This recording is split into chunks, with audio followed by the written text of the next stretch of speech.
粵語傳承，我係張弛。今日張弛要袋錢落你袋啦，要教你一首用粵語嚟讀先至押韻嘅詩，用普通話嚟讀呢係唔押韻，連作者嘅感情用普通話讀都抒發唔到，就係柳宗元嘅《江雪》嗱。呢首詩呢，每句說話嘅最後一個字，你用普通話嚟讀呢，音都可以拉長嘅嗱。千山鳥飛絕，萬徑人蹤滅，孤舟蓑笠翁，獨釣寒江雪。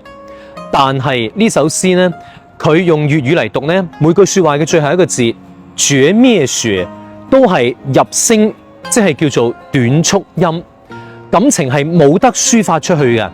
因為呢首詩係寫柳宗元俾皇帝貶咗去湖南永州嗰度做官。嗱，喺唐朝湖南永州嗰度經濟好落後，真係山卡拉地方嚟嘅，所以柳宗元成個人好鬱悶啊，覺得自己政治生涯係咪已經 game over 啦？所以佢就寫咗呢首《江雪》，係為咗表現自己內心嘅壓抑嘅。嗱，我哋試下用粵語讀，你就聽得出嚟佢有幾壓抑啦。留意每句說話嘅最後一個字：千山鳥飛絕，萬徑人蹤滅，孤舟蓑笠翁，獨釣寒江雪。絕滅雪三個字都係短促音，聲音係唔可以拉長嘅。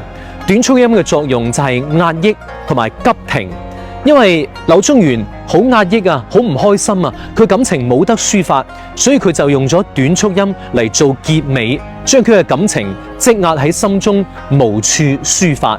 而呢首詩，你睇下佢每句說話嘅第一個字，千山鳥飛絕，萬徑人蹤滅，孤舟蓑笠翁，獨釣寒江雪。佢係床頭詩嚟㗎，千萬孤獨。如果你用普通話嚟讀嘅話呢，每句說話嘅最後一個字都可以拉長音。我就聽過有小學生讀呢首詩，讀到好開心㗎。千山鳥飛絕，萬徑人蹤滅，孤舟蓑笠翁，獨釣寒江雪。嗱，成個表情開心晒，咁就錯晒啦。所以你如果呢係識得粵語嘅話，你讀呢首詩你就會發現，點解每句說話最後一個字佢嘅音出唔到嚟呢？呢個字就叫入聲，就係短促音，係唐朝、宋朝古漢語最有代表性嘅發音，而家粵語都保留咗落嚟啦。嗱，唔信嘅話，你試下讀呢首詩。